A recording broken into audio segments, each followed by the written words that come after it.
నూతన సంవత్సరంలో ఏమీ మార్పు చెందవు, అన్నీ అలాగే ఉంటాయి. సూర్యుడు అలాగే ఉంటాడు, చంద్రుడు అలాగే ఉంటాడు, ఆకాశం అలాగే ఉంటుంది, భూమి అలాగే ఉంటుంది. మార్పు చెందవలసింది ఎవరు అని అంటే మన జీవితాలు, మన హృదయాలు మార్పు చెందాలి. తమ్ముడమైనటువంటి తలంపులతో, నూతనమైనటువంటి విధి విధానాలతో, నూతనమైనటువంటి పద్ధతులతో మనం ముందుకు సాగిపోవాలి. ఈ లోకంలో నూతన సంవత్సరాన్ని రకరకాలుగా జరుపుకుంటూ ఉంటారు. కొంతమంది 31st నైట్ అంతా కూడా మెలకుగా ఉంటూ మరి వారి యొక్క ఆనందాన్ని వ్యక్తపరుస్తూ ఉంటారు. కొంతమంది యవనస్తులు చూస్తూ ఉంటాం రకరకాలుగా సినిమా హాల్లని, కొంతమంది లేకపోతే త్రాగుడు, జోదము, ఇంకా రోడ్ల మీద తిరగడం, ఇలాంటివన్నీ చూస్తూ ఉంటాం మనం. ఇదంతా కూడా ఏంటంటే నూతన సంవత్సరంలోకి వెళుతున్నాము అనేటువంటి ఒక ఆనందము. క్రైస్తవులుగా మనము కూడా అంటే వారిలాగా కాదు, కానీ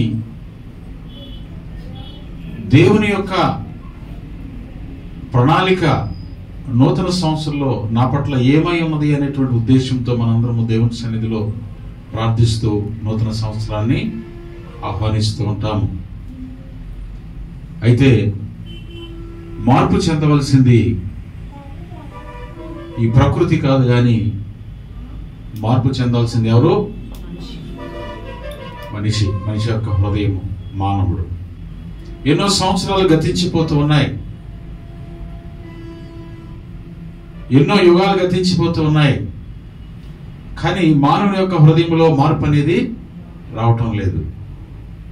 కాబట్టి ఈ నూతన సంవత్సరానికి వెళ్ళేటువంటి మిమ్మల్ని అందరినీ కూడా దేవుని పక్షముగా, దేవుని సేవకుడుగా మిమ్మల్ని బలపరచాలని, ఆయుధపరచాలని ఆశపడుతున్నాను. ఒకసారి మనం భక్తుడైనటువంటి ప్రసంగి రాసినటువంటి ఆ యొక్క పుస్తకంలో 1వ అధ్యాయంలో 9వ వచనంలో ఒక అద్భుతమైనటువంటి వర్ణన అతను చేస్తూ ఉంటాడు. ఆకాశము, భూమి మునుపు ఉండినదే ఇక ఉండబోవునది, మునుపు జరిగినవే ఇక జరగబోవునవి, సూర్యుని క్రింద నూతనమైనది ఏదియూ లేదు. చూసారా, సూర్యుని క్రింద నూతనమైనది ఏది ఉండదు. కాబట్టి మనము ఆహ్వానించేటువంటి నూతన సంవత్సరము ఏది మారదు, అన్ని అలాగే ఉంటాయి. కానీ మార్పు చెందవలసింది ఎవరో తెలుసా? మన జీవితాలు, మన యొక్క విధి విధానము, మన యొక్క నడవడిక, మన పరిస్థితులు, మన ప్రణాళిక. దేవునికి స్తోత్రం. హల్లెలూయా, హల్లెలూయా. సంవత్సరం